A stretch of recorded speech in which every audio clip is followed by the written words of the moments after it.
Okay, she did it.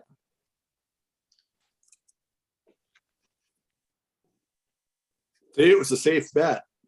Just stand here looking friendly but helpless. So Belinda, are we okay? Yeah. Okay, so it is 4:05. I call this meeting to order and declare that we do have quorum. We have circulated the agenda to all the participants, and any changes or additions or deletions to the agenda? Seeing none, could we have a motion that the agenda for February 16th, 2022 regular meeting of Pelham Finance and Audit Committee be adopted? Could I have a mover, please? I'll move the agenda. Wayne, Bill, seconder, all in favor? So carried, thank you. Does anyone have a declaration of pecuniary interest and general nature thereof to declare? Seeing none, that brings us to item number 4, approval of minutes for November 24th, 2021. Any additions, deletions, or amendments to those minutes? Seeing none, could we have someone move that the minutes of November 24th, 2021 Pelham Finance and Audit Committee be approved? Could I have a mover, please? Bill, thank you. And a Seconder. thank you. All in favor? So carried. Thank you. Okay, that brings us to new business and the 2022 approved operating budget. So Teresa, the floor is yours. Thank you. So we came to the Finance and Audit Committee in November to present the 2022 operating budget. Since then, we had updated information, which was presented to Council on December 14th. Typo here. So we received $509,000 of additional grant money for the Ontario Community Infrastructure Funding, which we call OCIF. So with that funding, we were able to fund some of our capital projects using that additional funds, therefore reducing the amount that we needed to take from the reserves. So saying that, we were able to actually reduce the roads reserve by $115,000. And also council approved for us to reduce some of the money that was allocated to some of the committees. For example, there was, $5,000 allocated to the Finance and Audit Committee, which we really haven't used this year. We just wanted to. Council was looking at different ways to reduce the tax levy increase, and so this resulted in the tax levy decreasing from 4.77% to 3.88%. And if you look at the updated budget that's it's on the website, or the link that was there, it's on page 1. That's the summary that has decreased the tax levy. So I don't know if there's any questions relating to that. So what this is for an average household, it's approximately $78 a year in increase for a tax levy. This is an average household. So that's the difference. I think we went down from 93 to 78. So I just that's the change that we had in the operating budget from the last time we came to the audit committee. So I don't know if there are any questions from probably Bill, because Council Olson and Council Wink were at the December 14th meeting. Yeah, I guess only question I have, so obviously that's a welcome change to the budget. It's already approved, so it's kind of a move at this point in the process. Was there anything that council wished this committee would have done that would have helped in the budget approval process?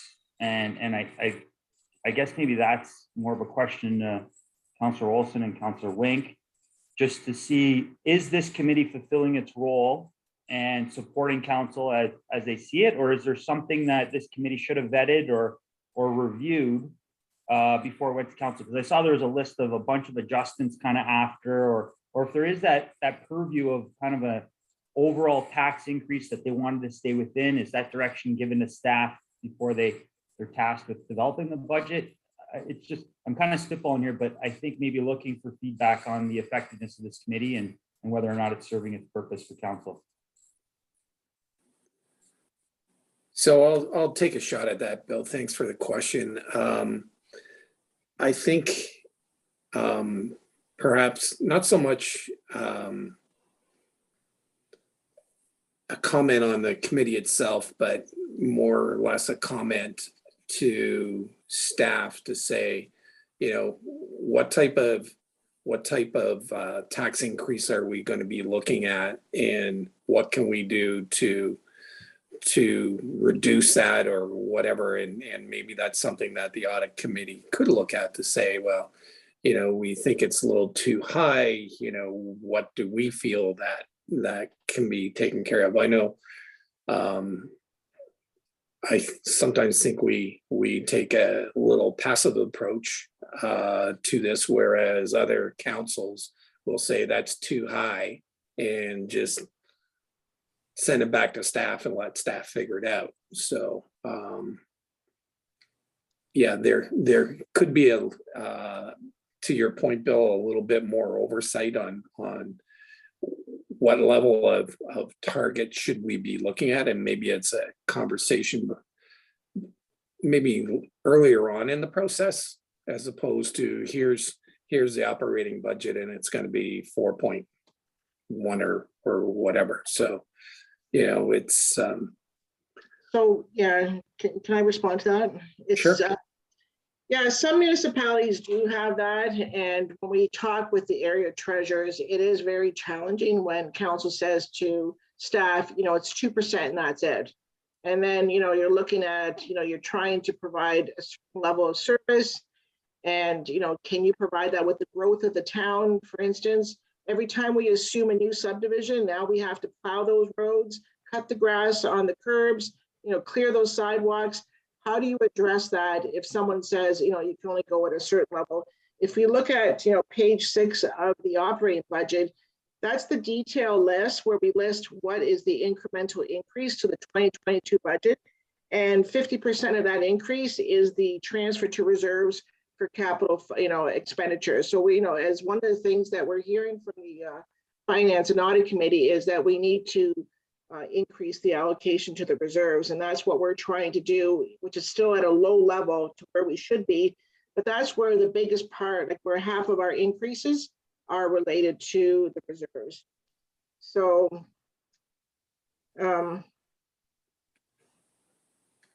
yeah, so just to make a comment from my perspective with, yeah, we're taking on new subdivisions and roads and grass cutting and everything else, but we're also taking on a lot more tax dollars that would pay for the snow removal and the grass cutting and the like. So right, but there's a timing issue. Yeah, it's not decided.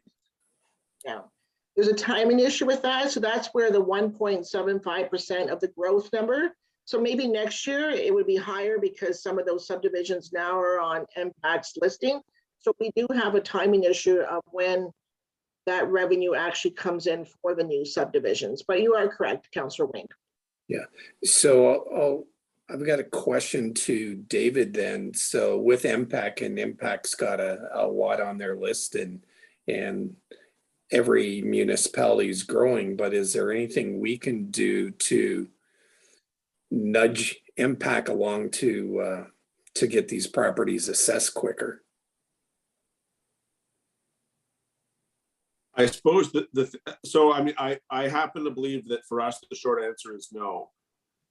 Whereas I think there are a lot of places we can be effective in our advocacy, and frankly have been over the last couple of years.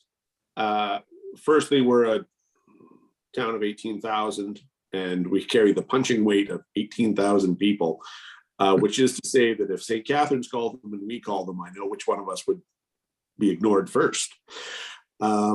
And all 444 of us want the impact people looking at us first. it's because there's absolutely a huge win in getting it done faster, and there's but the law gives them 2 years from date of occupancy. So and I say this, the last time I bought a new build was in London, Ontario, and it was about 14 months until I got a tax bill, and then it was quite large because it was retro more than a year. But I lived tax-free for 14 months in a brand new home. And so I say that just by, because it's the only thing I have to compare, really. Mhm. So I don't think we can be more effective with them. And the reality is, in the year that it's bad for us, it doesn't actually mean that next year is guaranteed to be good. It could, if we're really unlucky, it could be the year after. It could be the second year of the new council, because 2 years, but it's most likely to be this calendar year that we get the benefit. And if I knew of any truly effective way to improve that performance, I would advise it, because it would be totally worth our while. So the good news is that we eventually do get it. It's just there's a retro to it, but And we get 100 cents on the dollar, and we get the retroactivity. If you don't pay us property tax for 23 months, you're going to hate that bill when you get it. And 100 cents on the dollar, but it might not be this year, and technically it might not, or it might not. It wasn't last year, and it might not even be this year. So we were trying this year, when we did the budget, we were trying to be below 5%. I mean, that's the target that internally we were aiming towards, and that's where the 4.77. I mean, the windfall for us was the OSIF grant, another $500,000. That was a huge windfall. It doubled the grant. I mean, we're getting 483, and now we're getting, an additional 501. So that made a big difference, because it's taking pressure off the reserves that we're actually getting that funding, and I think it's going to continue on. So if I can offer an observation for where I sit to Mr. Crum and to the elected officials. So I've now had 5 budgets as a CAO, either here or elsewhere, and that's a limited sample size, I'll acknowledge. But certainly when I was one step removed from being CAO in my first 2 years as CAO, the expectation at those municipalities was that council would provide a range, an acceptable range, and then we'd work within that. But even within saying that, certainly Ms. Quinlan and I are going to have some conversations about how we approach this for next year and seeing a new council. The difference is, I think this time around, it'll be a council that mixes both new and veteran, as opposed to being all new. So it's a very different relationship right off the hopper than what we experienced.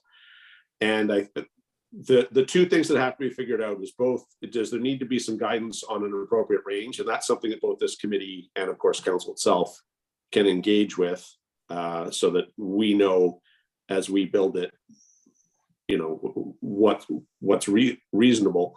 And then secondly, and this changes council to council and municipality to municipality, will the preference of the new group be, would you rather us come, if you were content with 3%, do you want someone to bring you a budget at 4% and you make the final adjustments?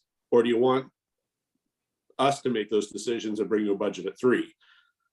And there isn't there's a right answer for the people who sit on the council. There isn't at law a right answer. That really comes down to a philosophical thing. Who do you want to make those cuts and those hard decisions? And different groups of people doing the exact same thing come to very opposite conclusions on that. And that will be an important part of the conversation with the next group, so that we can have the first one. We're going to have 90% done, if not more than that, by as they're signed. So we're going to get what we think is reasonable and then adjust. But for the 3 thereafter, we'll be able to comply with the preferences of the new council. And we can do this very differently or the exact same. Mm-hmm. Yes, Wayne.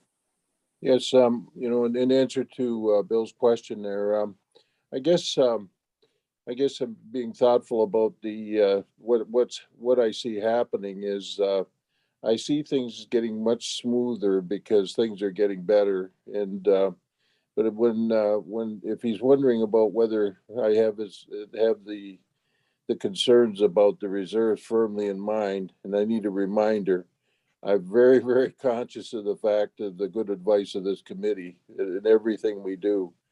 When I look at things like the things that we've achieved in this year, like I'm happiest about some of the things that we got for kids and stuff coming, like our splash pads and the development in the park, and the street lights. Like we're going to be able to fund that from the savings. But I'm sitting there thinking when we're doing it, I'm thinking, gee whiz, I hope this doesn't touch the reserves at all.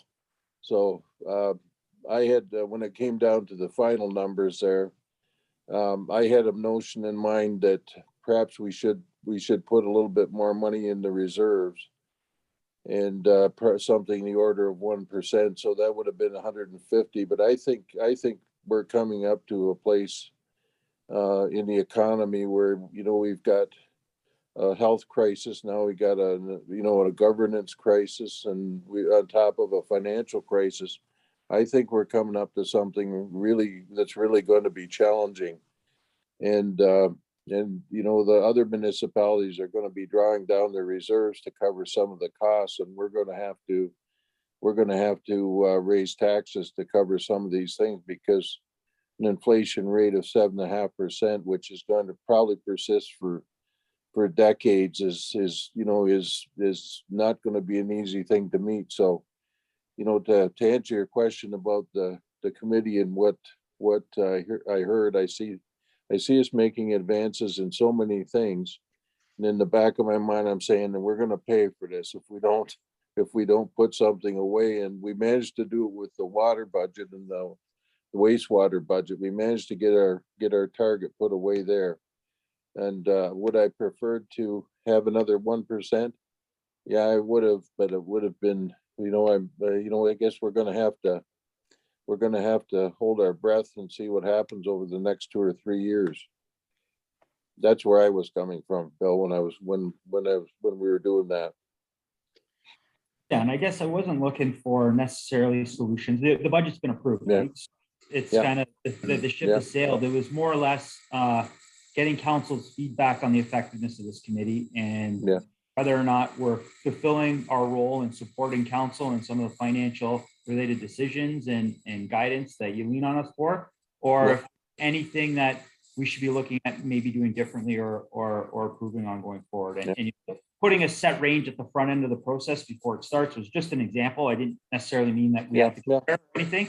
It was just if there was an aspect of the review that once it came to council that council would have saw value in this committee doing or facilitating, I think that's good feedback for us to have and something to consider and work into the work plan for years to come. So that's where we're coming from, not anything any other way. Yes, Well, Teresa. we engaged the auditor too this year for another 5 years. That was another fair sized project we had. Yeah. So, So the other thing is Thanks, that Bill. some municipalities have a special levy just for capital. So we can look at that. I know David and I were talking about that. As opposed to saying, 3.88% for the operating budget, we could say that, it's, 2.8 for operating and 1% for capital. And that way people are clear where that percentage is going. So that's another way for us to look at that. I think about half the municipalities have a special capital levy, and then the other one is just the operating. So we can look at that too, to make sure that the money still keeps going to the reserves, because the allocation, as I mentioned earlier this year, is much higher, went much higher to the reserves than 1%. Yeah. So. And just to add on to that, Bill, I think perhaps the question is not so much to the counselors that are on this committee. It's maybe a good question to ask of the other counselors and the mayor that aren't on this committee, how they view this committee and view how effective we are at this point in time. The other thing I want to say is we've been really, really fortunate on the excellent work that Teresa and Charlotte have been doing as far as getting grants and really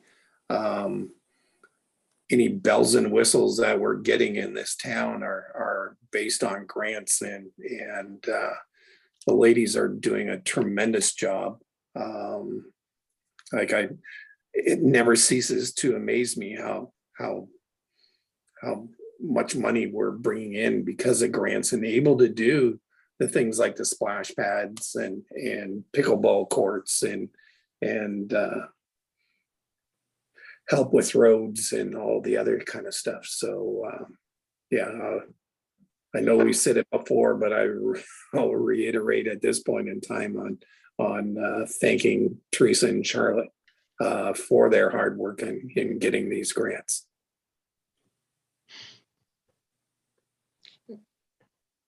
John, Yeah, I apologize for being late. I just had some issues at work.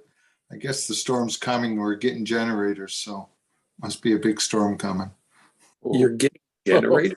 Yeah, that's how big they're asking us to all get generators. So anyway, I apologize. Yeah, no worries.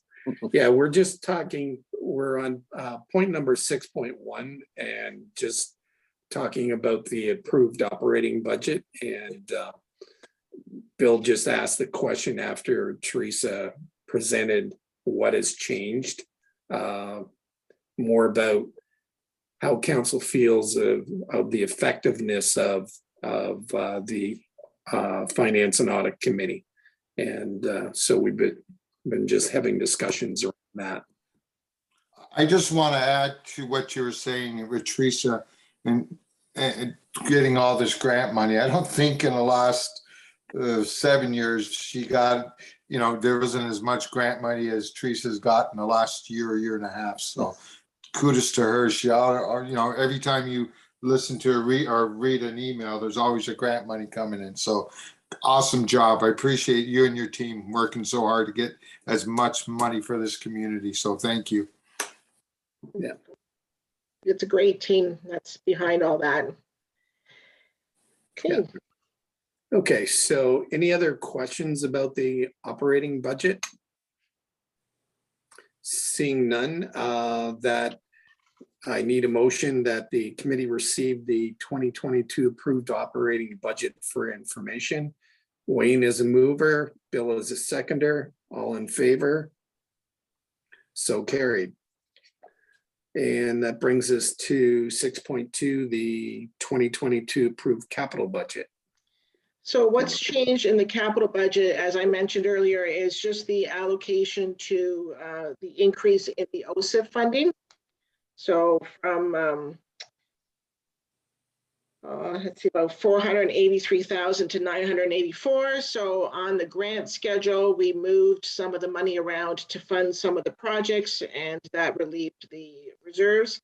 The good news, we actually had a couple, we had a project that was red circled, which is the pickleball courts and the multi-purpose field, the multi-purpose court, the multi-purpose court. So that was for $479,000. That's been confirmed. They've actually flowed us half the money already 2 weeks ago. So that is on target. The RFP is out right now to do that. Also included in the RFP is a provisional for the tennis courts, because if that gets awarded, we're still waiting to hear about that one. When that gets awarded, they'll do all the projects together. So that's pretty exciting. We have received informal notification on other grants, but we just have to wait in order to be allowed to disclose which ones have been approved. So it's been very exciting and very successful on some of these grants. So that's the only change as far as the capital is concerned. So I'll just add for Bill's purpose. We had a project on Effingham Road to resurface between Highway 20 and Tice. That was to help with the 2022 Canada Games.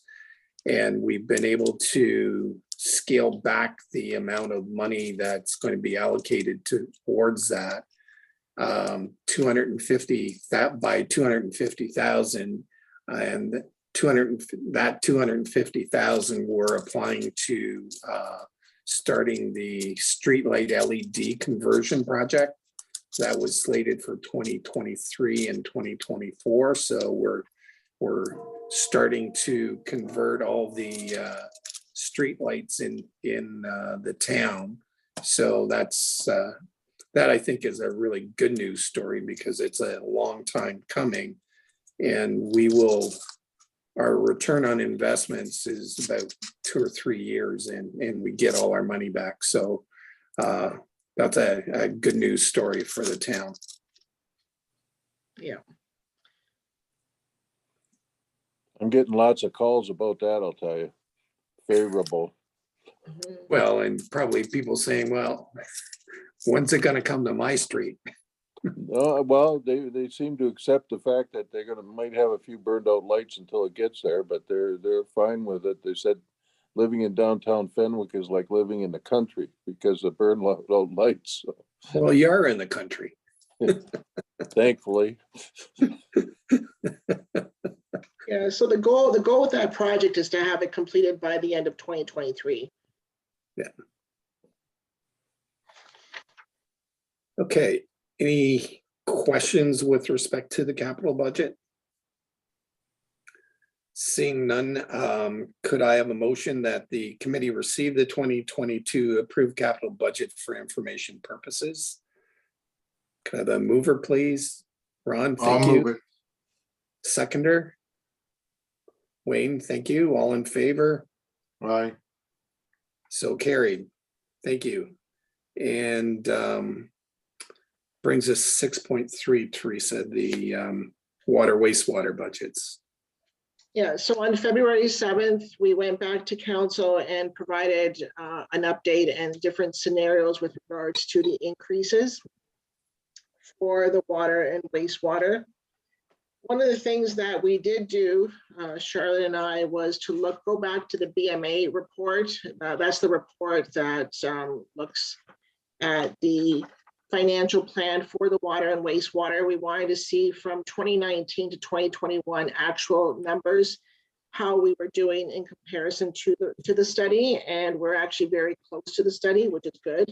So the increases that we've had in the last from 19, 20, last 4 years, the 7.5 for water and 9.5 for wastewater really has helped us to stay in line with the plan. We are still one of the lowest municipalities in the region as far as water wastewater rates.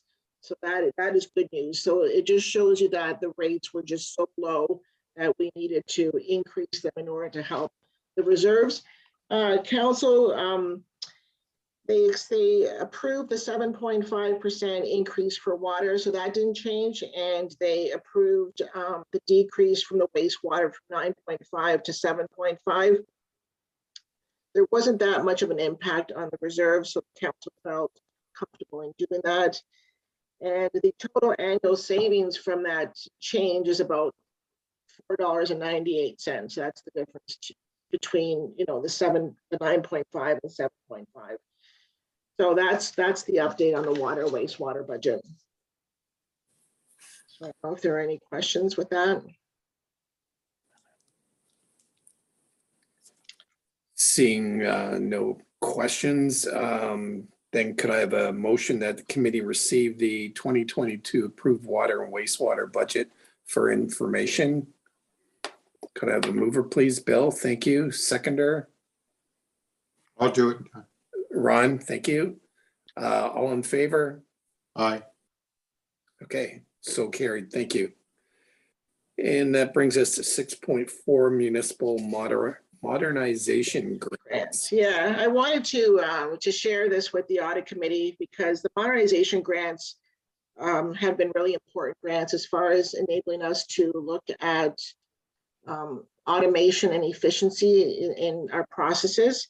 So we have been awarded the phase 3 for the modernization grants, about $217,000 for corporate services. This is actually to implement the recommendations from the consultant for phase 2. And that is looking at our purchase orders and AP system to make it more efficient, and automating things like our bank reconciliation and other automations as well in payroll. And then we received almost 72,000 for HR software systems. So we don't, right now, everything is a bit manual. So this will help the one person in HR as far as getting an HRIS system. And that's that this money is for implementation. And then we have 71,000 to do a review. This is a third-party consultant review on the recreation RCW at the MCC to see the operations and to look at the staffing and utilization of the space and how we can maximize that. So that was very successful. To date, from 2020 to now, we have been approved for 10 projects, including these last 3, and the total is almost 772,000 that we received in modernization grants. And that's looking at different aspects of efficiencies and different reviews. So we're just really happy with the success of this program.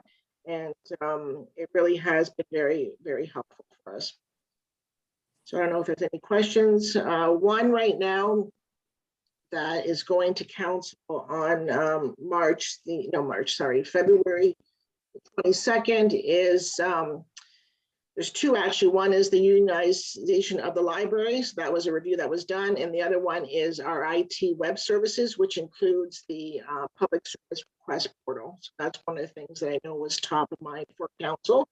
And we have had the consultants look at using a particular software system in order to make it easier for a resident to put in a complaint, and then that would generate a work order for the public work staff, and then it would generate reporting that we can report back to council on the different requests that were made and how they were handled. So that is something that that particular part of that project, which is the public service request, will be done in 2022, that section. The report has over a 3-year period for other aspects of IT enhancements, but that one there has been a top priority for council. And so it's going to be done before the term of council's over. So I just wanted to give you an update of how important these grants have been, because we don't have budget dollars set aside for us to do these types of reviews. It's just a lot of money, but it has been, we've been very successful with these applications. So I don't know if there's any particular questions. So the savings for the library, I think it was going to result in better service and better, that's where the savings was going to go. Is that right? Yeah, it's the report to council is that it's going to be enhancing services and I think more acquisitions as well. Okay. So as opposed to having 2 CEOs, Lincoln and Pelham, where the 2 libraries, we're bringing the recommendation to council to approve, would merge, and there'll be 1 CEO because we have a current vacancy right now in Pelham, and then those dollars would be used for some additional frontline staff and also more acquisitions as opposed to another senior position. And it'll bring the efficiencies of bringing those 2 libraries together. So it's a great new story. The staff are excited, and we're just working out on the back end how we're going to do the financials and all that. So that's working together, but it's very good. Yeah. The other thing I was going to ask about was the parking at the MCC. We got a report at council coming, and it's there. You know, it's basically asking for 200 spots, and there's a pretty high cost and an opportunity cost that we're missing out on if we do that. The library, where do we stand on that, on the application for a library?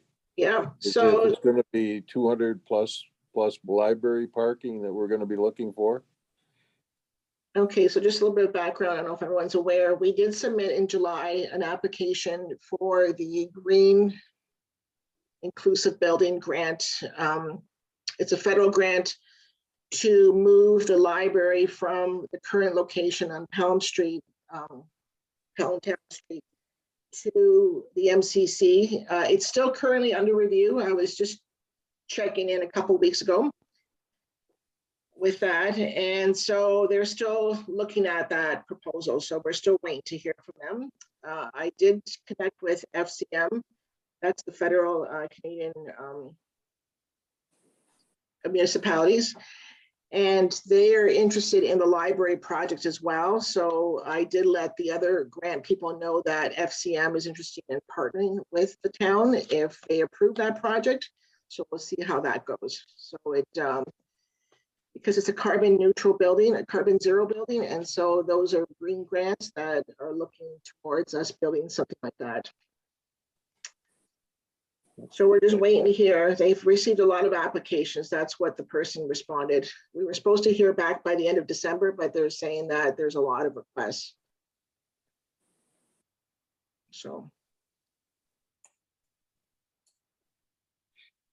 Thank you. Welcome. Okay, any other questions with respect to the grants?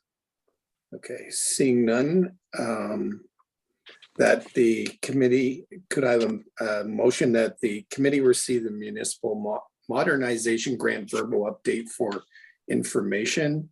Could I have a mover, please? Wayne, seconder, Bill, all in favor?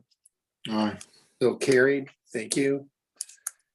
And that brings us to COVID updates, so. Yeah. So I just want to, with regards to the other reports, I just want to let the committee know that we've had a few staff changes. So right now our focus is on year end. So we don't have updated reports to council or to the audit committee. I mean, obviously we're looking at it as far as variances are concerned, but there's been a few staff changes that we're just trying to just stay on top of the year end. So the next report, I think it'll probably be in March that we're going to be sending to council. So with regards to the COVID update, so I am so happy to announce, this has been a 3-month project for me, that the region has finally agreed to submit the vaccination reimbursement costs to the Ministry of Health. And the total is $290,452. So that is huge. It took a lot to get to this point. So I just want to say that we're happy. We just have to now, they've submitted on our behalf. We're just waiting, the region is waiting to hear if they've accepted the application. And as soon as they do, then the region will flow us the money and then we can put it towards the expenses that we've incurred for the vaccination clinic. And right now, so far, there won't be any more vaccination clinics at the MCC for 2022. Like the schedule right now, there won't be any, but they're going to be looking at, I think Vicki was saying there's at least 3 dates scheduled for the mobile vaccination bus to come to the MCC, and then people can go on the bus. And the good news about that is that we can use the Accuracy room for our programs, for our senior programs and for our youth. And then Pelham residents can still go to the MCC, but then just go to the mobile vaccination clinic and get their vaccinations there. So it's a win-win for everyone. So we're just very happy with this outcome. This really would make it's going to make a big difference for us at UNT. So Teresa, that money was spent in 2021. We're going to receive it in 2022. So it goes towards expenses, but you know, what expenses will that go towards for this year? No, this is going to go, it's going to be accrued for 2021. So it's a receivable. So okay. It's going to go against the 2021 expenses. Yeah, so you're accruing it because you know what the exact amount is going to be. Well, we're still going to wait because, I mean, the audit doesn't start till April. So we're hoping that within the next few weeks, we'll receive confirmation. So once we receive the confirmation that this is the amount that they approved, then we could set up the receivable. Right now, it's in an application process. So we're not going to set up a receivable till we know how much they're going to confirm. Okay, thank you. Ron? Yeah, through you, John, to Teresa. So when you're saying this, is this coming from the provincial government or from the Niagara region? The Niagara region. So the Niagara region, so we had to submit our claims on January 7th, and then there was a back and forth on what they thought was allowable, and then we finally came to this conclusion. So they said that the public health agree to these numbers, and they submit on our behalf. The agreement is with the Ministry of Health and Public Health. That's the agreement for vaccination clinics, and then Public Health has agreements with the municipalities. So we have to flow through Public Health, which is the region, to the Ministry of Health. So right now, that's the application that they put on our behalf. So through you, to the chair, to Teresa. So is there a committee's got to vote on this, or it's just automatically you put in the grant and nine times out of 10, you're going to get it? Well, I think that I think we have a very strong chance of getting the full amount, because these are all legitimate costs that directly relate to the vaccination clinic. Public Health has vetted all these and they're in support of our application. So I would think that they would support it as well. And through you to Teresa, has other municipalities done the same? So I brought this to the area treasurers. I think in the end, there was just 6 municipalities that applied for them, that applied for the vaccination reimbursement, 6, what I heard. Okay, but I think clinics were in Port Colborne, Niagara Falls, St. Yeah. Catharines, Pelham, probably in Grimsby. But we had probably one of the highest numbers. We had 66 clinics and over 75,000 people vaccinated. So I think our numbers are high because we had a lot of clinics. Okay, thank you. Some of the other municipalities had a lot less than we did. Thank you. So that was my happy news last week. Well, happy news for us too. So, Yeah. And that's it. okay, so thank you for that. Does anyone else have any questions with respect to the COVID update? Okay, seeing none, could we have a motion that the committee receive the COVID-19 update report for information? Could I have a mover, please? I'll move it. Okay, thanks, Ron. Seconder. Thanks, Wayne. All in favor? So carried. Okay. So that brings us to next meeting date is Wednesday, May 4th, 2022. And does anyone have anything else that they would like to bring forward at this point? Seeing none, could I have a motion that that this regular meeting of the Pelham Finance and Audit Committee be adjourned? Could I have a mover, please? Bill, seconder Wayne. So it is now 4:47 and the meeting is adjourned. Thank you. Good night, everyone. Good night. Good night. Good night, everyone. Thanks. Thank you.